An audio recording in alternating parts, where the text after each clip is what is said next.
All right, what's going on, guys? We are back. Good morning, everybody. We are back for the Cup Series now at New Hampshire at Loudon. We were able to get that Xfinity race in yesterday, despite all the weather in the area. And of course, there's more weather in the area today. So hopefully we can get the full Cup race in. There's nothing I hate more than rain shortened races. So fingers crossed there. So, how can you help us? Liking, commenting, sharing, retweet our content allows us to reach more people, gained a couple subscribers, last night with yesterday's video. So thank you. Slowly but surely, we're getting closer to 1,000. If you want access to the spreadsheet, last second lineup adjustments, like we found out Parker Retzlaff, for example, was had that penalty yesterday. We posted some updates over on X over there. And then, if you had a good weekend, maybe a good slate, or hey, you just appreciate what we do, there's a couple of different links here to say thanks. So kind of like yesterday with the Xfinity series, we didn't get practice in qualifying. I mean, technically, I guess we had like 4 minutes of practice or something like that, but not enough to really dig into it and analyze, who has a good car and who doesn't. With 300 laps on this track, there's 200 plus dominator points up for grabs. So really trying to nail who those lap leaders are going to be is going to be, key for you cashing today. Um, and it's tough. Like I was really heavy on Chandler Smith yesterday. I thought he was going to be the early lap leader, and at the start of the race, he just went the opposite way. Cole Custer was really the main lap leader. So I missed it, on that one. Um, so we'll have to see who's the early lap leader today. I mean, people are going to guess and try to figure it out, and most people are going to guess based off the short flat track data. But again, we don't really know who has a good car and who doesn't. So it'll be interesting to see once the green flag waves. So getting into the driver by driver breakdown, there are still drivers that I like. Are still drivers I'm confident in that can lead laps. There's our drivers I'm leaning towards, versus others. And the nice thing is, pricing is relatively soft this week, so it's pretty easy to just play who you want. Um, you got Bell, Hamlin, Truex, Blaney, and Larson up there. Now, Hamlin and Larson are similar. They offer, kind of a mix of they give you place differential upside, but they also have cars and a driver skill set, teams that can get out front and lead laps and win this race too. So you kind of get the best of both worlds with Hamlin and Larson with the place differential upside and the lap leading upside as well. Um, both of them are strong. I think you can play them together. I think you can also pair them with your potential, main dominator if you think it's going to be someone other than Hamlin and Larson. I know a lot of people are talking about Christopher Bell. Bell, when you think of New Hampshire Motor Speedway, you think of Christopher Bell. I mean, he is 4 for 4 in the Xfinity series of, races started there, races won there. He does have a win here. He hasn't been as dominant in the Cup Series, but he's still the favorite coming into this weekend. He has good track position. And if you look at the data on the short flat tracks, he's really good. He ranks number one. And then when you also look at the tire combination that they're using for today's race, he also ranks number one. So a lot of my lineups are going to start with Bell. I think Bell can be a lap leader today.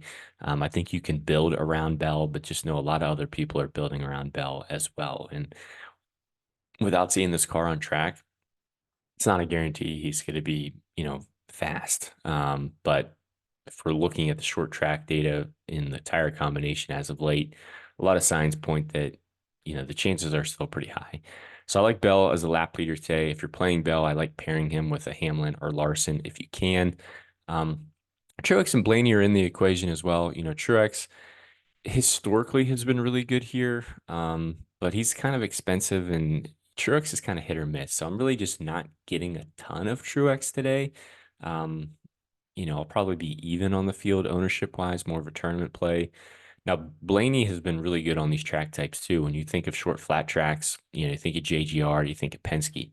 Um, he's been really good. He starts second on the front row. So, a lot of people and myself are going to be leaning on Chase Elliott, potentially to be an early lap leader. But Blaney's right there. It's not a guarantee that Elliott's going to lead laps. And Blaney has a good chance of leading laps until potentially, Bell, Hamlin, or Larson takes over. But I like Blaney. I just think Bell has more upside. So I would rather play Bell over Blaney, but I still like Blaney. Um, Logano and Byron are both interesting tournament options. Not your primary lap leaders, I would call, but Logano's been really good here. And again, when you think of short flat tracks, you think of Penske. Now he's been a little bit of a notch behind Blaney speed wise. So I think Blaney has more upside than Logano, but I still like getting to Logano in tournaments. He knows this track well. He runs well here. Byron starts third, so say Elliott and Blaney spin the tires or have an issue or don't unload well, or Elliott goes down in the corner, gets loose, bumps Blaney up the track. Who's right there to take advantage of it? It's gonna be William Byron. Byron's been okay. Not he's been good, not great on these track types. Has solid track position, pretty good pit crew.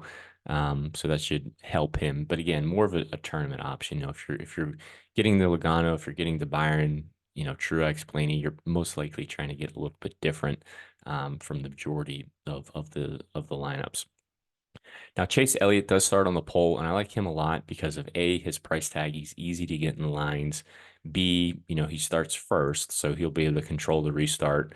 And C, he has the best pit stall as well. And, we know how key track position is. So if he's able to have a little bit of an advantage on pit road or gain some spots on pit road, that's only going to help him.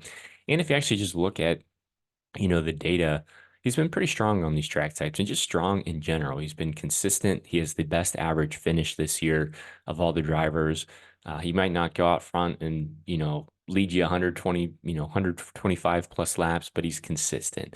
And I think he can lead a good chunk of stage one, maybe still get some fast laps and finish well too. Keselowski has pretty good track history here, mainly when he was with Penske. Again, just how good Penske is on the short flat tracks. A little bit more of a tournament option. Reddick, really not getting the Reddick a ton. I don't really think of Reddick when I think of short flat tracks. He starts 12th. I think he could potentially finish like 10th, or something like that, which is okay points day. It's just not a great DFS day. I think there's a little bit more value, cheaper on the slate. I do like Ty Gibbs. The cheapest of the JGR cars starts 18th, offers a little bit more place differential upside than Reddick there. It's just a tad cheaper. So I kind of like leaning on Gibbs in this range. Chastain, kind of the same boat as Reddick. I think might run well. I just don't know DFS wise if he has the ability to get out front, lead laps, pick up fast laps, and he doesn't really give you any place differential upside. Buscher's kind of in that same boat, gives you a little bit more, place differential upside maybe. I still like Ty Gibbs the best out of this range. And then I actually don't mind Josh Berry. Now, Josh Berry does start 10th, and you could maybe, rope him into the same category as he might get stuck running around there. But we've seen this four car run pretty well on the short flat tracks this year. Berry's been up front contending for top fives, even leading some laps, getting some fast laps, putting pressure on the leader. May or may not happen again today, but not a bad tournament play at all. And then I'm not really getting the Bowman there. He just starts a little bit too high. Now Kyle Busch is going to be chalky. I think a lot of people are going to play him. The issue I have with Kyle Busch is he has been just awful on the short flat tracks. He has an average finish and running position both in the 20s. Not saying he's going to finish in the 20s today, but by no means is he a lock, for a top 10 or, 20 plus place differential point upside play, which could still happen. But I just know a lot of people are playing him. So I'm going to be underweight on Kyle Busch for that reason. I just know he's going to be popular. I do like Bubba Wallace a lot. He's running the DraftKings scheme, so you got to support that. But all jokes aside, if you look at his data on the short flat tracks, they're pretty good, especially for, $7,500 starting 17th. Has an average finish and running position around 12th when you look at those track types. So a little bit of place differential upside, depending on how the race goes and strategy, you could potentially even get a top 10, and that'll work out for $7,500. Gregson, Briscoe, and Cindric are basically the same play. Gregson has probably the highest finishing potential. He's been running the best of the three. Briscoe actually has, but Gregson's a little bit more hit or miss. Briscoe's been a little bit more consistent, actually has the best numbers of the three, slightly. And then if you look at Cindric gives you the most place differential upside, and he actually won at Gateway. Kind of got a little bit lucky there, but still was running well during that race anyway. So you have to give, some credit there. And we're looking at similar track types. Gateway is a track that we're going to look at. It's going to be very similar to New Hampshire as far as, you know, uh, just the tires, the package, the setups. So I don't mind getting to any of these plays. Maybe you lean on Cindric just because of the form as of late and just the additional place differential upside. Not really getting the Suarez, tough starting position there. Now McDowell has been awful here. Very not a good track for him. However, this front row motorsports team has an alliance this year. They've been running a lot better. So if there's ever a race, ever a year for them to get it together, it's going to be this year. Starts 25th. I'm okay, being above the field on McDowell. It's not going to look like a good play by any means, but if you need a cheap value play, I don't mind coming down here and grabbing McDowell. My favorite value play, though, is going to be Ryan Preece. Again, if there's anywhere to play Ryan Preece, it's going to be New Hampshire Motor Speedway. He has a ton of laps here. Only $6,600, starting 31st. He should be able to move forward, from there. Todd Gilliland, good starting position, for his race day, but DFS wise, that's going to be tough to get to. Of course, Carson Hocevar, even when we don't have practice and qualifying, even when we set the grid by the formula, he still starts 20th. I don't know how he does it every week. He's okay. He's never really going to pop off. He can kind of go either way. Austin Dillon has some good finishes here, but RCR has just been really struggling this year. So I wish he started a little bit further back for me to really consider him. I'd much actually rather play Justin Haley over Austin Dillon.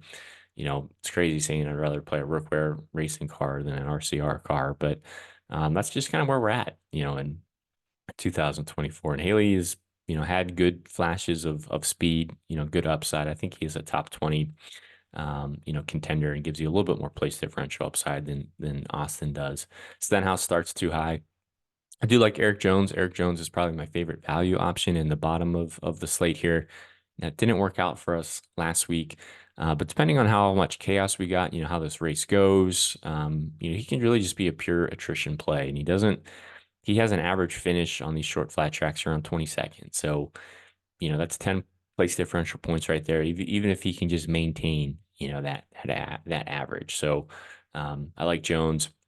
I don't mind Ty Dillon. He starts DFL. He can't lose you any points.